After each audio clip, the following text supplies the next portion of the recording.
It says here that Bartholomew Roberts, or the very feared pirate Black Bart, never even drank rum. In fact, it goes on to state, he was a prolific teetotaler.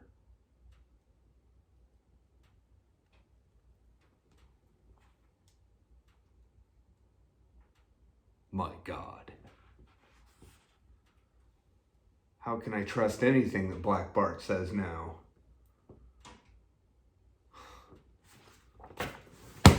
I need a drink. Good evening, shitbirds and shorebirds, ground pounders and mattress humpers, college kids and corporate clowns. Welcome to this week's episode of Before the Mast, a show where I motivate you to live your best life through liquid means. I am Aaron Burks, your host behind the bar, amateur mixologist and alcohol aficionado. Today, we are going to try a drink I like to call the Angry Strumpet. And then I'll tell you a story about an interesting interaction I once had with a girl at a bar in Japan on New Year's Eve 2006. But first, like and subscribe and share. I'll never get an alcohol sponsor with only 44 subscribers. If you're a teetotaler, no judgment here. I'll put a timestamp in the description as well as the recipe to this week's cocktails. Now, lock up your keys. Here we go, to the temporary Laka Laka Lounge. We are there. For tonight's drink, you will need light or gold rum, Cointreau, simple syrup, and lemon juice, and maybe some cherries for a garnish. Let's get started. I have here my ice-filled magic cocktail shaker. You're going to start with 1 ounce of rum,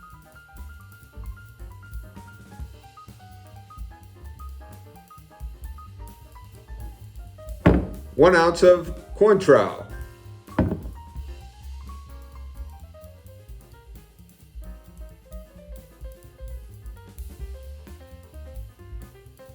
1.5 ounces of lemon juice,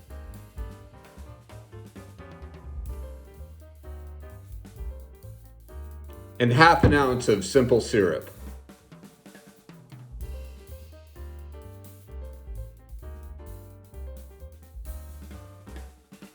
And now, shake it like your ex-girlfriend shakes it for cash.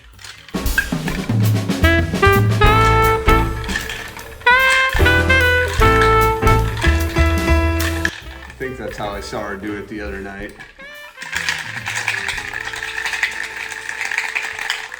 And now strain it into your glass.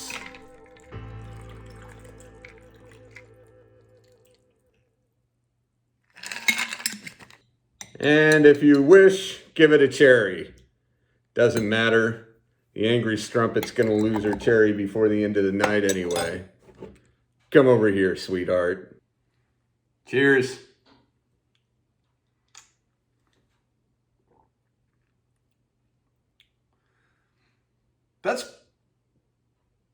That's pretty good. You know, it kind of reminds me a little bit of a whiskey sour. It's got a tartness to it from the lemon juice.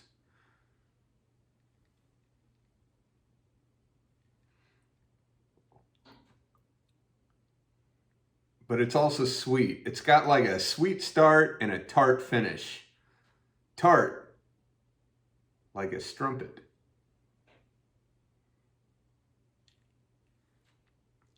Try it yourself. Tell me what you think down in the comments.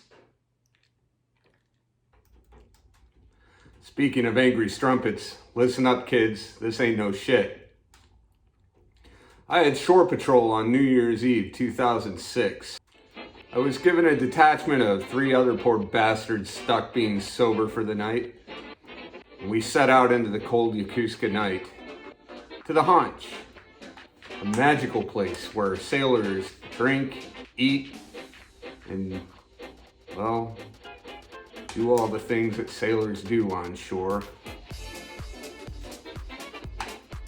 I ate the Japanese taco in the haunch once. No, you filthy-minded hooligans, it was a taco with wasabi sauce. Not the best taco I've ever ran my mouth against either. But I digress. I need to preface this by saying that this is only a small part of a much larger story that as a whole is much more interesting, but you'll have to get it in chunks, because if I was to tell you the whole thing at once, it would never load to YouTube with my garbage ass Wi-Fi. Anyways, I and the rest of my patrol stopped in a bar called Budweiser's. It was a bar where they served both kinds of beer, Bud and Bud Light. We walked in, and a guy was singing The Bad Touch by the Bloodhound Gang. Did I mention Budweiser's was a karaoke bar? It was a karaoke bar. Anyway, the crowd was pretty into this rendition of The Bad Touch. I sauntered up to the bar and asked for a Coke, neat. And I got a Coke on the rocks. The guy was standing next to me with what I assumed was his date for the night.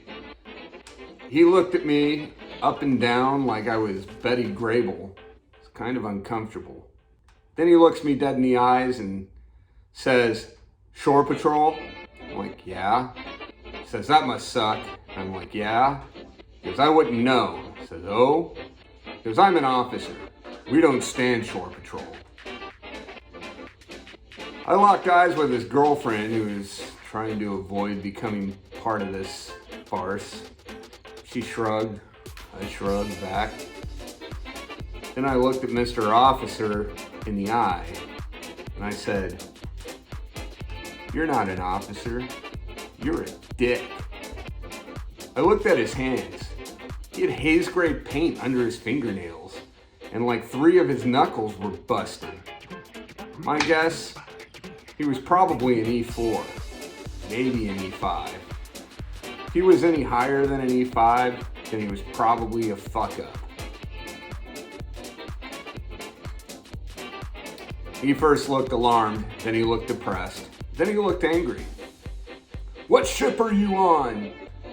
I told him, "USS Gary, I'm BM2 Burks, come find me. If you're an officer, I'll gladly stand tall in front of the man." He stormed off. His girlfriend, who I found out was not so much his girlfriend as she was the wingman, wingwoman to another girl who was out with his buddy. I asked her what rank he really was. She declined to state. So I reminded her that impersonating an officer is a pretty serious charge. She just cast her eyes to the back of the bar, where he was out doing basic E3 shit, downing Red Bull and Jägermeister with his friends. You can call him that. He left to take a piss. I walked up to one of his friends and I said, "Hey, what rank is that guy?" He says, "Oh, he's a 3rd class." I said, "Yeah, that's what I figured. Thanks. Let your friend know that if he impersonated an officer to the wrong person, that situation could spiral out of control really quick." The group of his Liberty buddies just looked at each other, and then they looked at me, and then they looked at each other again and nodded, and I walked back to the bar.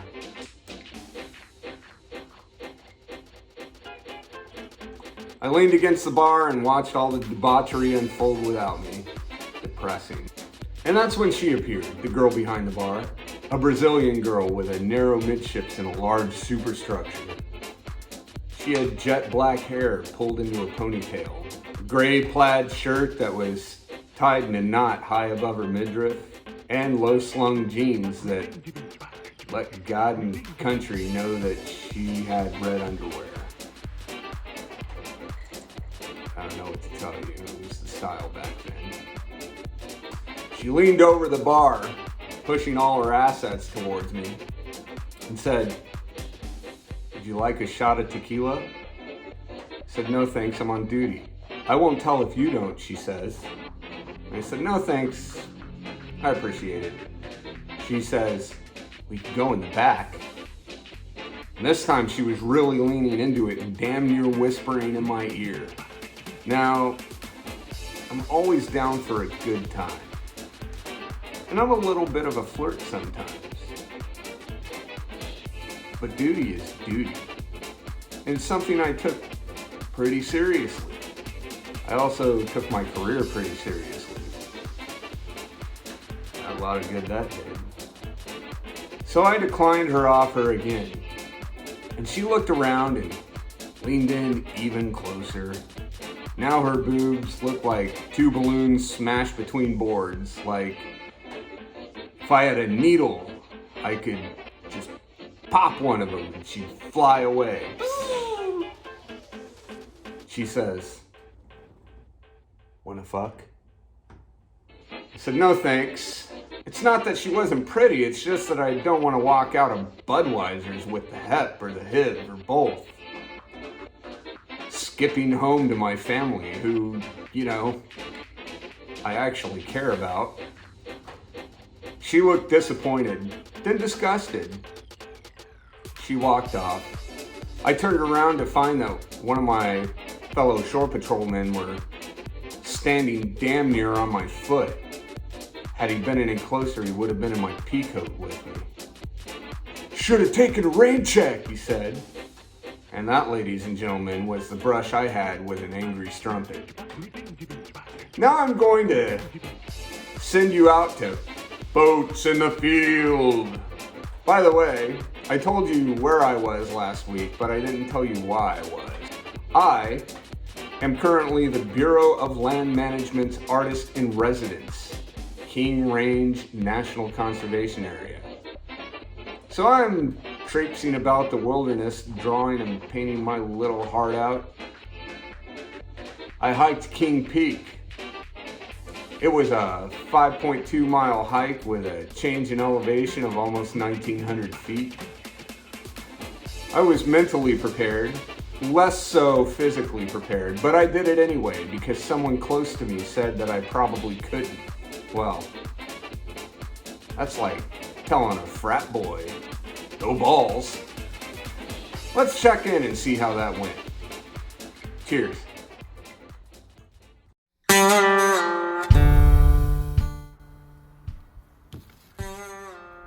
We are right there at the Lightning Trailhead. Between each of these little tick marks is the distance. So we got 1.7 miles, 0.4 miles, and then 0.9 miles to the peak. That is a distance of 2 miles. We're currently at an elevation of 2,270 feet. And we will be going up to 4,088 feet. So that's quite a climb. I expect it to be pretty steep. One of the reasons I'm doing this is because my wife, Jessica, says that I might not be able to do it. Well, that's like a double dog dare. Let's go. Well, we're about halfway in. I smell campfire. At least I hope that's campfire, because if not, we're in for a wild fucking ride. But some marvelous views. Totally worth the almost constant average 30-degree uphill. Man. Would taste of a lie if I said this was an easy hike.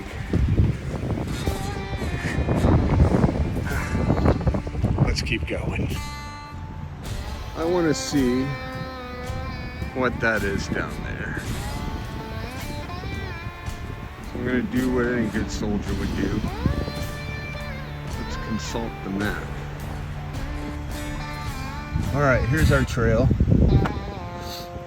We're a little more than 1 mile in. Maybe about 1.25. So, let's say we're about right here. Which would make sense because, according to the compass, I'm facing just southwest, which is what this shows.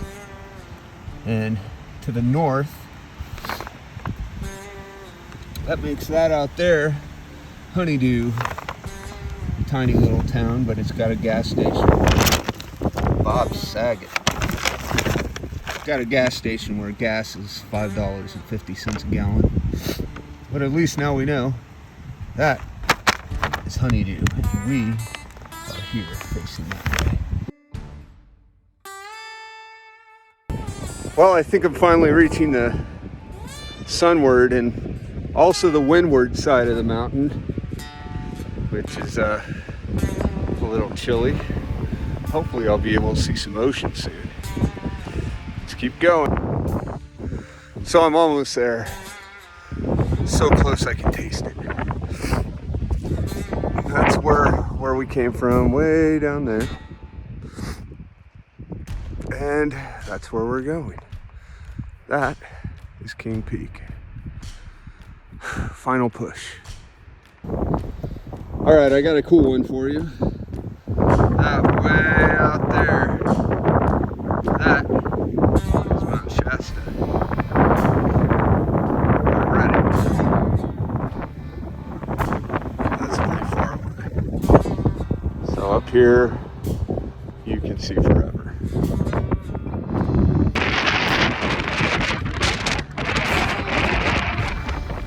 Here we are, top of the world, King Peak. That is the mighty Pacific Ocean. Out of space. Back there is coastal range all the way out to Mount Shasta.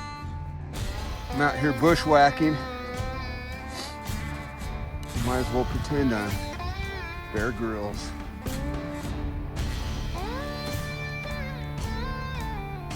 Just kidding. That's not my face. Although, no, it's not. It never would be.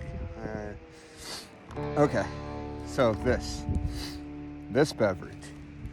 This is my victory cry for making it, what was it, 1,200 feet in elevation, 2.5 miles. A couple videos ago, I gave you Navy grog. Well, that's a concocted drink of the early 20th century, forgive me. This concoction here, this is actual grog. Now, grog was made by the British Navy and given to their sailors in the 18th century all the way up through the 19th century. It's named for Admiral Vernon. By the way, that's who Mount Vernon is named after. George Washington Mount Vernon. That's named after British Admiral Vernon, Edward Vernon. Anyways, he decided that sailors were getting too drunk drinking straight rum, which, I mean, one could see his point. These guys had to climb up all sorts of rigging and hang from yard arms and shit. And after drinking a couple tots of rum, that might get a little difficult. So, what Admiral Vernon did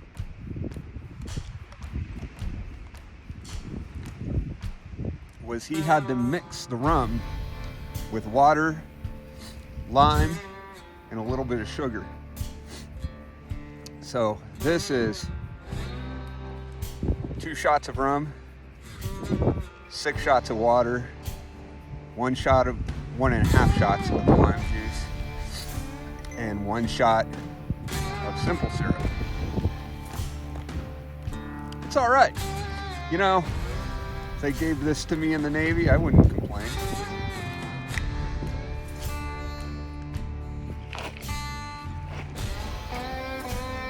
It's a little cold up here. I'm hoping this will warm me up. I'm in this awkward position where I'm sweating like a whore in church, but I'm freezing my ass off. It's like my ass is sweaty and my balls are freezing. You know what that makes me? Tank quite frozen.